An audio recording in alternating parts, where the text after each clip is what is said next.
The latest promise from Prime Minister Rishi Sunak to reduce mass migration to Britain has been characterised as the great immigration lie by Brexit leader Nigel Farage, who said that he didn't believe a word of the Tory leader's likely empty promise.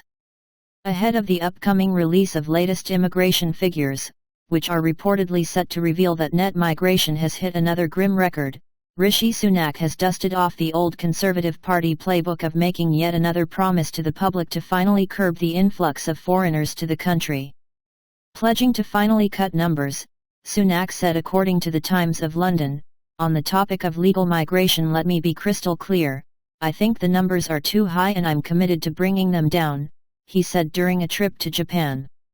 Without getting into specific measures, "We're considering a range of options to bring numbers down and we'll have more to say on that shortly." Responding, Brexiter Nigel Farage said, "I don't believe a word of it." The great immigration lie continues, this time perpetrated by Rishi Sunak. Later this week, the great immigration lie will finally be exposed when the ONS figures are released.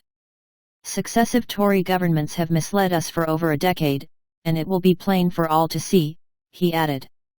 Despite the Conservative Party promising to reduce migration in each of the last three general elections, most recently pledging ahead of the 2019 election that overall numbers will come down, the party has seemingly been intent to usher in an open borders society, with annual net migration nearly doubling the already historic heights reached under the left-wing Labour government of Tony Blair in the early 2000s.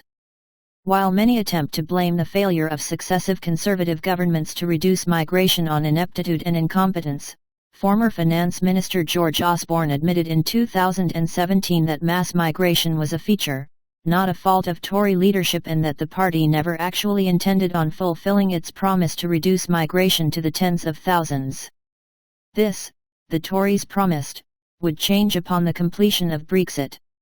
Yet, rather than cutting the number of foreigners permitted to enter the country, the exact opposite occurred, with a record 1.1 million visas being issued last year and net migration hitting a record 500,000. Later this week, the Office for National Statistics, ONS, is expected to release the latest batch of immigration figures.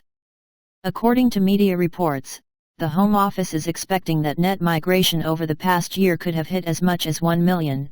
Nearly double last year's record total. While the government has opened up the gates, Britain has seen the fertility rate plummet among the native population, which now struggle to find well-paid jobs or affordable houses.